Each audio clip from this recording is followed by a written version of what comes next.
At the end of your life, what will be your legacy? What will you leave behind for future generations? For the world, join the World Messenger, Izabela Lundberg, each week as she brings you a new distinguished guest from the business, sports, or entertainment world to share their success, their struggles, and their lessons. They will share their insights into current hot topics that affect everyone. Izabela facilitates an intimate, vulnerable environment to find the true value of humanity and real leadership. Are you ready for your legacy? The legacy that matters? If you had opportunity to ask him some really awesome questions from Top Gun consultant, author, futurist, and unashamed lover of AI, what would you ask? Let me tell you the questions we're going to cover in this epic episode of Legacy Leadership. Hi, it's Izabela Lundberg, and I cannot wait for you guys to get a flavor of everything I had a chance to firsthand experience when I heard my guests speak on one of the interesting topics related to transformation of work, contracting, business, closing the deals, mergers, acquisitions, but just in general, how organizations going to do the business. Without further ado, let me introduce you to this awesome guest, Adam Boostrom, who is joining me from New York, one of my favorite cities. Adam, welcome. Thank you for having me. So much fun to be here. Thank you. Thank you again for opportunity, because I know in our worlds where we juggle consulting and new technologies and continue to personally grow, right? But in the same time, position companies that we're part of or our clients that we work with from future perspective, what is coming? Do you mind sharing, first of all, how did you become the futurist? I think the way it goes for all people in their career paths, there was some serendipity, but also it's a combination. You've got the luck of ending up where I did, and I'll speak about that in a second, but then there's also just who you are. I've always been a futurist. I've always found cutting edge technologies and societal changes and geopolitical trends. I've just always found those really interesting. I've always spent a lot of time reading, writing, and thinking about the future. So it was always there. But the real push was that I was fortunate enough when I joined TCS, the company I'm currently with. That's an IT consulting firm out of India with 600,000 employees, one of the world's largest companies. They had a group there, a team called the Future of Business team. And by being on that team, I was a strategic foresight consultant, but I also worked with a lot of futurists, and it's enabled me to become a futurist. And I love it. I hope I can do it for a long time. That's fantastic for everybody that's not familiar with Adam is mentioning. He's working for Tata Consultancy that has such a strong presence, and it's so great to hear that he's the part of also transformation that is going on right now. And I have to say, I'm a little bit jealous, Adam. You grew up in one of my favorite cities, actually, beside New York, and you had a chance to work in one of my other favorite cities. So you covered three major cities that are east, west, and middle of the country. So do you mind sharing a little bit about your upbringing in Chicago and how this influenced for you to get a flavor from Chicago, then San Francisco, and now New York, to really see what's going on in these innovative hubs and transformation that is occurring? Sure. It's funny. Again, it was never really a plan when I was young, like I'm going to live these places. Although I'm going to get really personal here. There was that Baz Luhrmann song from like 25 years ago, where one of the lyrics is, live in California once, but leave before it makes you soft. Live in New York once, but leave before it makes you hard. I don't know. I just guess I've sort of been embodying that song. Anyway, I love Chicago. Born and raised in Chicago. The closest thing I have to a religion is how I feel about the Chicago Bears sports team. I couldn't not love them if I tried, even when they're terrible. I think I like the trend for this upcoming season, in case anyone wants to talk about the Bears and Caleb Williams. Anyway, Chicago's a great Midwestern hardworking town. The people there are just really nice. Like you hear about Midwest nice, and you see it firsthand. And there's this real sense the winters are terrible. There's this real sense of people feeling they need to band together. Like we're all in this together against the cold wind coming off of Lake Michigan. So I was happy to live there, but I was excited to see other parts of the world. I was fortunate enough to go. I went to the University of Chicago in Chicago for undergrad, and then I was fortunate enough to go to the UC Berkeley in near San Francisco in Berkeley to get Mhm. my MBA at Haas, and I was really fortunate to see the startup scene there. Uh, Berkeley and Stanford, the amount of money that those two schools raise in VC capital, it's incredible. It's a whole different world, and getting that whole entrepreneurial spirit, I like to think I picked up a lot of that. This idea that you can just go off and start a company, and here are the steps you would take, and seeing it's just so normalized out there. Whereas in the Midwest, it feels kind of impossible. Like, I'm not going to start a company, but in California, not only am I going to, everyone else I know already did. So that was nice. And of course, the natural beauty out there is incredible. And then I've always wanted to live in New York also. When I joined TCS, they told me to relocate to New York. So I said, all right, let's go. Let's have another adventure. And New York's incredible too. I live in Manhattan. I live in the Upper West Side near Central Park. I go to Oh, Central Park oh, multiple that's times amazing. every week. This is just a runner's mecca. I'm not a good runner, but I am a regular runner. And to get I to bet get you a good yeah. walker. So to get the full New York experience, being able to walk everywhere, and it's funny how different it is. When I first came here from California, I know this is not what listeners tuned in to listen to, but I'm going to tell this story anyway, and you can cut it out if you want.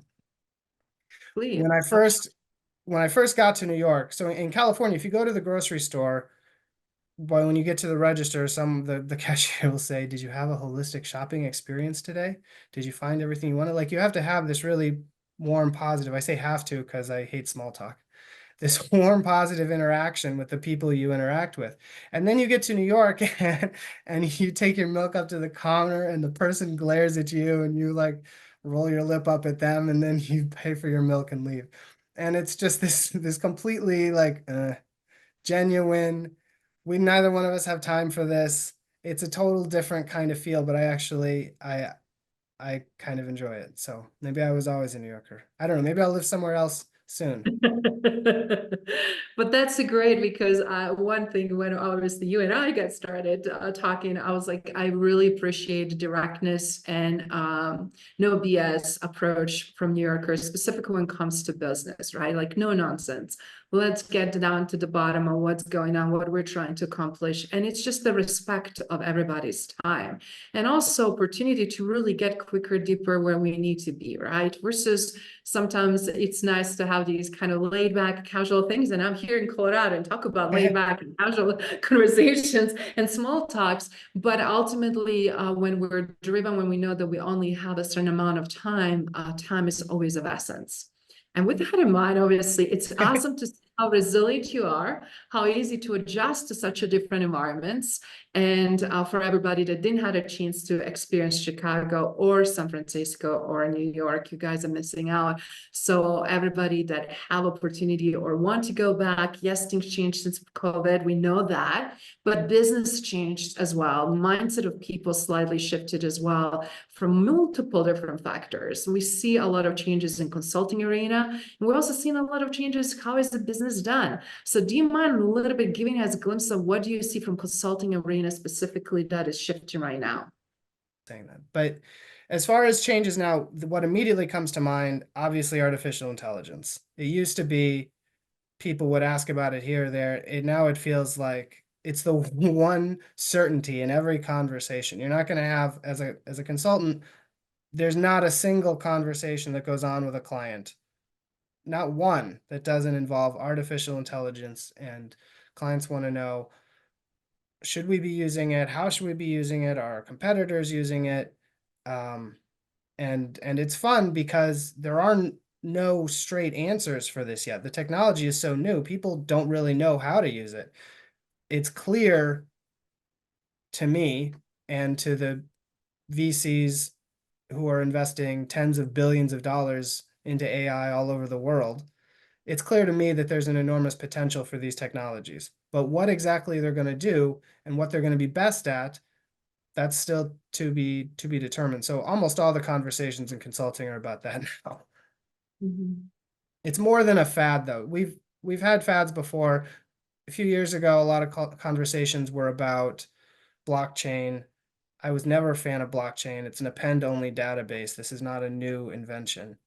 But that was much more of a fad in my mind. That people asked about it and then we just dismissed it. But here, it keeps coming up again and again. I love actually how you contrast that, and you're right, it's here to stay, or either we like it or not. And just the fact how quickly it was adopted across all industries, across the world, frankly, and in everyday life, that either we like it or not, we see now how we're served. We're seeing how we experience certain things, because up behind there is always that little bit of AI infusion, in some cases a lot.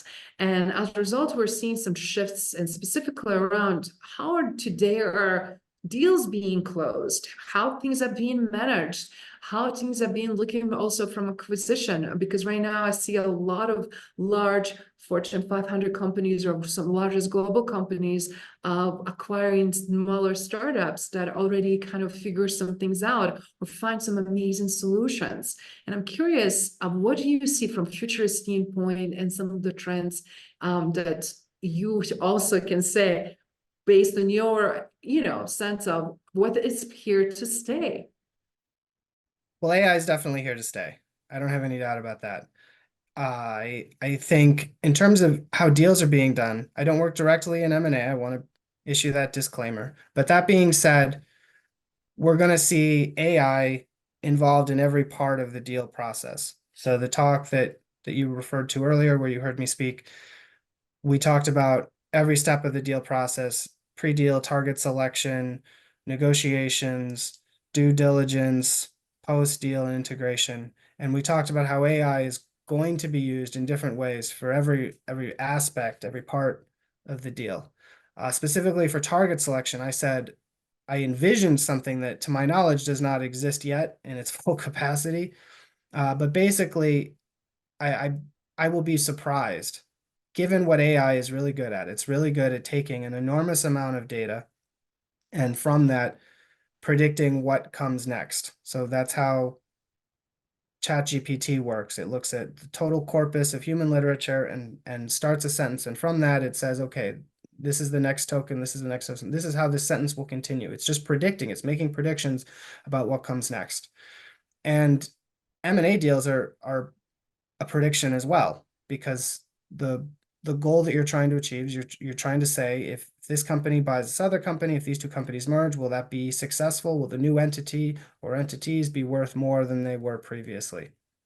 That's a prediction. And the question is just, can you get enough data so that you can start to make accurate predictions? And that's really where the bottleneck is right now, because there's a lot of data about companies that is public. You can get all their accounting figures, you can get some semblance of brand recognition and supply chains and dealer relationships and all the rest that's publicly available. But there's a lot that goes on internally in companies. And so that was part of what I envisioned, this idea of the culture of a company. When it comes to an M&A deal, everyone agrees culture is extremely important. If the cultures of, say, two companies are going to merge, if the cultures don't match, that deal is going to crash. And everyone agrees that it's very important, yet we don't really know at all how to quantify culture. Different people agree on what it is or what it means. And so I was envisioning, you could ask an AI this. You could give an AI all this internal data about a company. You could say, let's look at all the messages that are being sent inside the company. Which direction do these messages normally go? Is this a top down or a bottom up, or is it mostly horizontal? Are people in clusters, or do people communicate all over? You can look at sentiment analysis of these messages, emails, text messages. You can see, how are people in the company actually talking to one another? Are they mostly talking about business right away? Are they talking about what they did that weekend? I don't really know. There's going to be, there's so many different ways to analyze this data. You can look at what percent of the executives at the company are promoted from within. You can look at what of the executives are female. You can look at where people live, whether they're remote, all of these things. And which of these are predictive for culture in the sense of how do we say whether two cultures will mesh well together? I don't know. Nobody knows. Like some of those things may be very important. It may turn out when you look at a bunch of data and ask an AI that the way people message one another, the way they talk to one another, that's really important. Or it may turn out that the way people are promoted from within is really important. Or it may turn out the number of patents or whatever is really important. Or the review process, or I could list on and on and on. But what's great about AI is that it will look at all this data if it's allowed access to it. And that's the bottleneck right here, because you're going to need a lot of companies to open up data that they're not going to want to, in order to provide the training data. Companies are not going to want to share this, but that will remain a bottleneck for only so long, I think. And then because the value of the resulting AI is so great. And then AI will go in and it'll say, all right, looking at all these past mergers, estimating what this culture was, what this culture was, whether these cultures blended well together, it'll start to make predictions. And that's just for culture, obviously brand recognition and sales and R&D expenditures and every other aspect that you can have on a company. AI will incorporate all that together. And the net result will be, it says, I think that this is an 89% success that this merger will work out. It's never going to be certain. No one can predict the future. But it can say this merger looks much likelier to work out than this other one that maybe you were looking at. And when you have a system like that in place, the real benefit is that the AI can look at thousands of companies, tens of thousands of companies at once, companies you never could have screened before. So say you're a private equity firm and you're looking at acquisition targets. Before you could research a handful, maybe hundreds. It would be hard to go into detail without a lot of analysts on more than that. But now with one software program, you could look at almost all the companies in the world for which any information about them is available. So I think that's where we're headed. I think AI, I'll be very surprised given what AI is very good at. Again, taking a lot of data and making accurate predictions. I will be very surprised if AI is not used heavily in target selection. So I love what you share, Adam, and it's so, again, great way to stretch our mind. And besides these immediate pressures and issues, right? We're seeing so many organizations being pressured to create a sustainable environment. So many are contracting right now, letting go of their people because that they feel like that's the way they're going to be able to survive. As things are shifting and moving, what do you feel like the future is going to hold?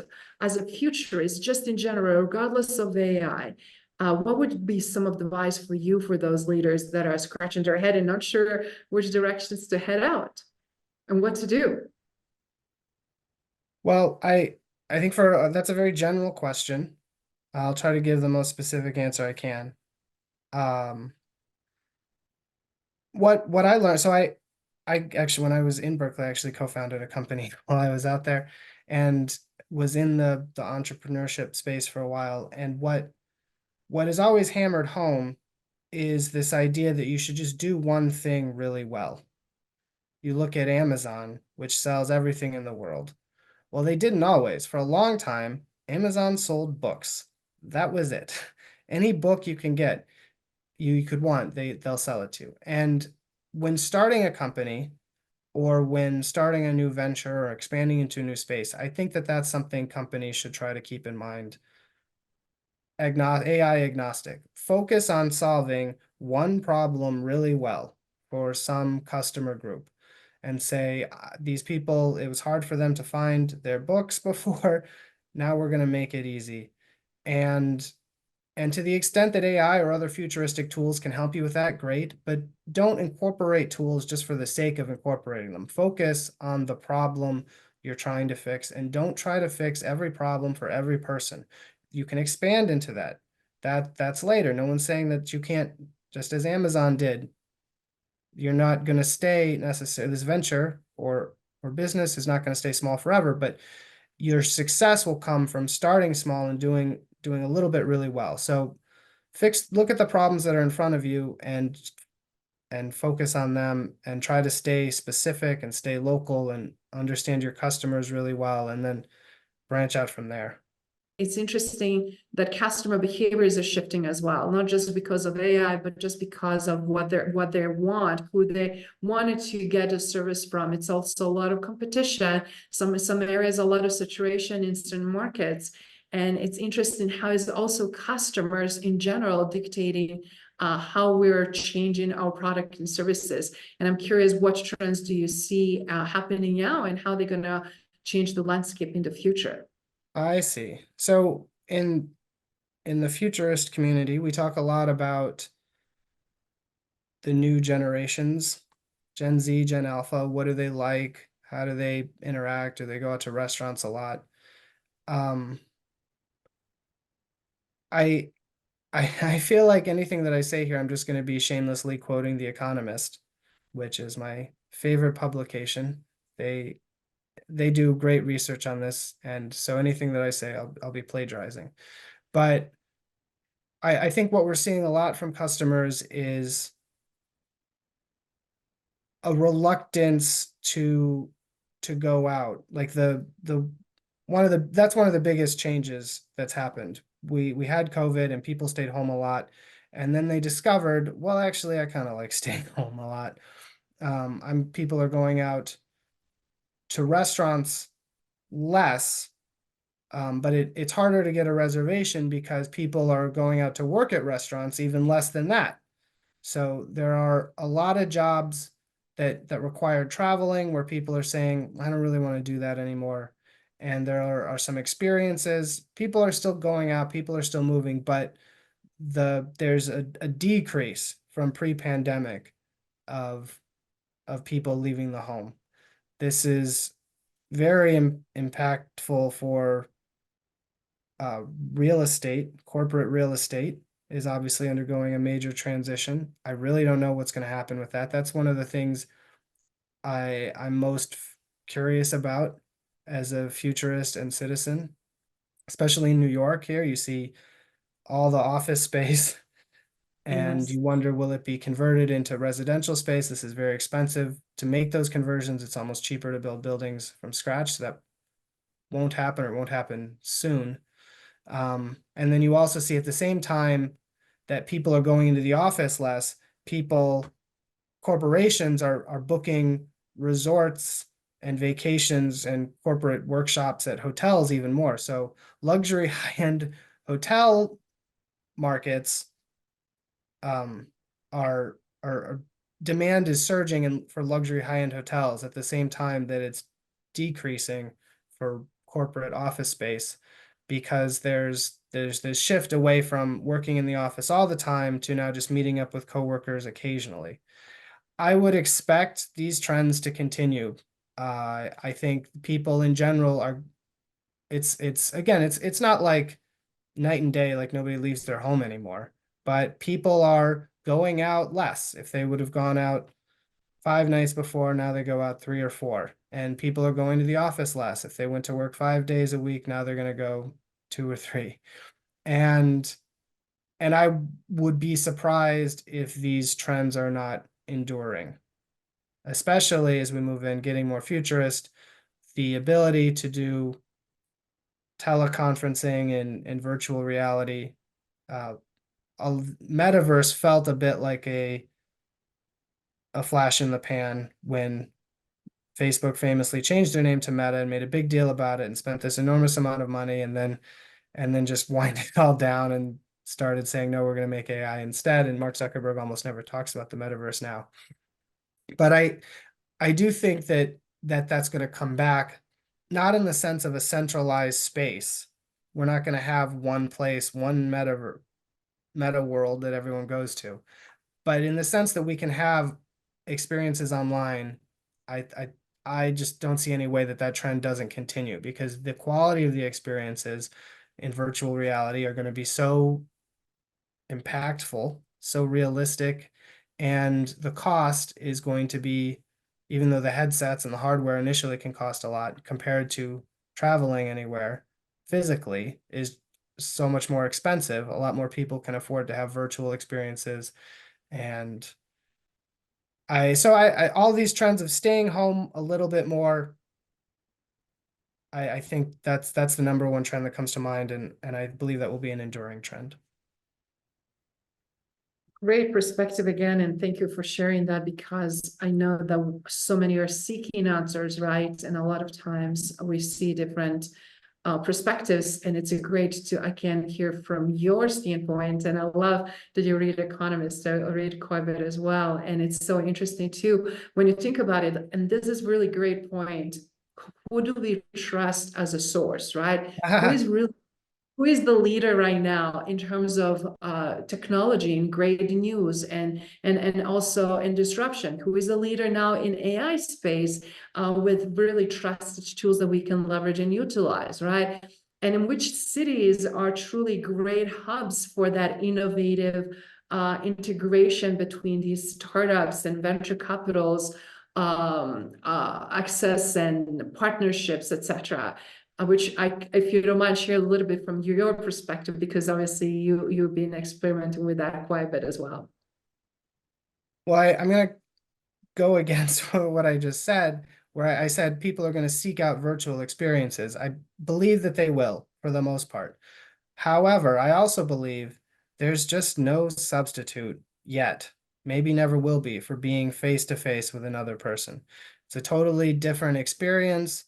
Brain scans back this up if you don't feel it yourself. If the obviousness of this answer, if it's not already apparent to you, you can look up studies that show that people's brains respond differently when they're sitting in the presence of another person.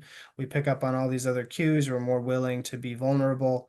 There's just a lot that happens in person. And because of this, I think this is why you're seeing the Bay Area in particular, San Francisco, Berkeley, I can't even name all the towns, Redwood City, even now, San Jose. You're seeing a resurgence in the Bay Area because of this network effect of having so many people in person.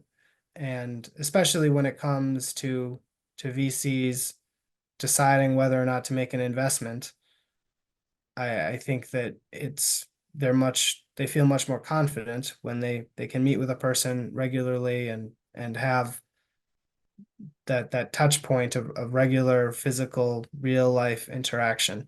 And we saw big pushes when COVID happened. There was a big decamping from the Bay Area and from New York to Austin and Miami, and much was made about this, but a lot of that has been unwound in the last 2 or 3 years. And there could be another pandemic, there could be this or that, but I will be surprised if you don't see the traditional, it's sort of like a virtuous feedback loop, winner take all situation. I think in New York, in London, in the Bay Area, you're going to continue to see the majority of innovation, especially tech innovation, take place. Thank you for bringing that up, because a lot of times, again, if people don't know, if they're not hanging out in right circle, or if they're not taking action to be also not only virtually but in person in these different hubs and opportunity to really see what's coming. I'm curious because, again, as a futurist, I'm curious, what do you think is one of the most exciting thing that is coming that you've seen as a result of all of these positive changes that really is kind of shaping things that impacts positively humanity? Okay, I got an answer for this. Um, I don't, in my mind, nothing will change humanity more than AI powered robots. That's my answer. We have AI now, and we're still trying to figure out what's the killer use case for this. We can automate away a lot of white collar work, and much hullabaloo has been made about how office workers are going to be eliminated, but blue collar workers are safe. I honestly, I think it's the opposite that will prove to be true in 5 or 10 years, which is not to say that people are going to lose jobs and not be able to get other jobs, because AI is not reliable on its own. I want to be very clear about this. I believe AI will create more jobs than it eliminates. It's just that the jobs will change. Your job will be managing AIs or AI powered robots instead of doing managing them to do the job you used to do, as opposed to doing it yourself. There will be lots of opportunities there. But that being said, the real economic surplus that is created by having AI do office work pales in comparison to the economic surplus that could be had by having physical labor automated, skilled physical labor. This would free up so much time. If you look at all the things that people really struggle with, or all the biggest issues, one of the biggest issues in the United States today is the cost of housing, because it's very expensive to build new homes. A lot of this has to do with, I'm blanking on the word, that thing where the government says what you can build here or not. And a lot of times, yeah, a lot of times governments say you're not allowed to build houses here. However, a lot of it also comes from the cost of labor. And imagine if we can have a 3D printer and a team of AI enabled robots, and there are many robot companies working right now. They make great videos that you can go and watch if you want to see their little teasers. A lot of people have seen Boston Dynamics. I think the figure one was even more impressive if people have seen that. In that video, a robot is standing in a kitchen and the human comes up and says, hand me something healthy to eat. And the robot looks at the table and says, here's an apple. And then the human says, all right, finish doing the dishes. And the robot cleans a plate and sets it in the drying rack. And you can see sort of what's possible. It's still slow and awkward, and I'm not saying we're there yet. But if you had a team of robots, you could build houses day and night. It would cost almost nothing. And it's not just housing. So many of the things that create economic surplus are physical investments. So when we talk about the energy transition to green energy, this requires a huge investment in new green infrastructure. That's a lot of construction projects, and there are not, like, all the construction workers we have right now will all keep their jobs, and we'll add 1 million robots or 10 million, because that's how much needs to be built. And through this, we can completely transform the energy grid and make housing affordable for everyone, and create other third spaces that people enjoy being in. I try not to be too naive about technology or AI. It has faults. It's not perfect. It can't be trusted. But I can't help but feel optimistic when I imagine the utopic possibilities. So that's the world I hope we're lucky enough to live in. But there's your answer. I think AI powered robots will transform the world. I love that. And I just love, just as you were talking, I could just visualize that, and it feels so amazing, exactly for all of those reasons, because like what materials can be used, leveraged, and then also how can we create a much more easy access to others to obtain their dream of having a home, or having specially customized home, or whatever might be the case, but also find a much easier point of entry, as you pointed out, where is developed, as well as price tag that goes and is associated with that. Because we're growing, right? We have now over 8 billion people on the planet, and US is changing environmentally, and also economically, as well as so many other parts of the world. So it's really interesting to see, and I can't wait to experience something like that. But with all of this, Adam, I'm just curious, if you don't mind, then share with the audience, what is in your bucket list? Obviously, you're the futurist, you're that unashamed of AI. You have been authoring an amazing book, that's the fiction, and I'm sure it's probably some more coming. But I'm also curious, obviously, as a consultant and having these creative ways to explore, what is in the bucket list for you? Professionally, I'd like to continue being invited to events like this, like your wonderful podcast. I'm happy to speak on here and talk about these topics that I find very interesting. And I guess I can't think of a single event. I just hope I get to continue doing this work. Creatively, I am working on a second novel. I'm not here to I'm not not here to push it or anything, so I won't even say what the title is because it's not published yet. But I hope to finish it this year, early next year, and I'm going to be very excited when that's done. So I That's the funny thing about me and writing novels, it's not even like it's not something I set out to do. Like I feel compelled to do it. I'm not trying to be pretentious. Like I feel like I have to. Like I don't have a choice. That's awesome. But I just love that how you leverage in your personal life creativity and how multifaceted you are. And in order to be the great futurist, or in order to be a great consultant, or be able to know what's coming, it just requires also stepping out of comfort zone and do something you've never done before. And so many people shy away and they just continue to do same old, right? And as a result, we're seeing how that can backfire. But speaking of that, obviously, you obviously leading and living your legacy of what you already accomplished and what your footprint is, shaping it up. I'm curious, what would you like your legacy to be? What would you like to be known for or remembered by? An original thinker. So I this next book that I'm working on, again, I wasn't planning to talk about it a lot, but you asked me about my legacy. Like I this book it's complicated. It's set in the future, but it tells stories from the past.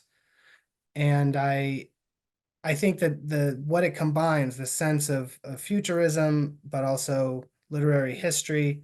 I think that there aren't a lot of people who could have written it. I would like my legacy to be an author and a thinker who was able to combine these different aspects of humanity and creativity. Um, I worry this is not going to apply at all to your business audience, but that's what I care more about my creative legacy than my professional legacy because life's Mm. too short. You talk about people sitting on their dreams. I worked for a long time for 10 years actually. I worked in finance. I was a fixed income trader. I worked long hours. I made a good amount of money doing it, but it wasn't fulfilling. It just wasn't what I wanted to do. And for some reason, this is what I want to do. And I don't know. I think when you get older, you just realize what it is, who you are and what you like doing. And even if people say it's silly, you don't really care.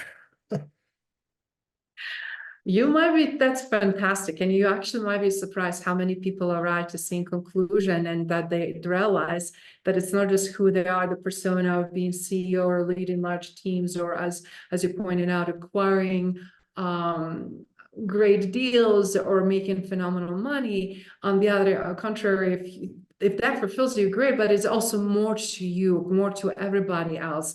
And a lot of times people always think, oh, it's down the road, or I'll have a time, or they will never act on those calls that they feel like within that they wanted to pursue. And this is such a perfect time to say, when all this is shifting, it's so more to it for one person than that just title, or that traditional way of making money, or whatever might be the case. So I really want to just say again, kudo you for sharing that, but at the same time showing what is possible, that we are multifaceted and we should tap in our creativity.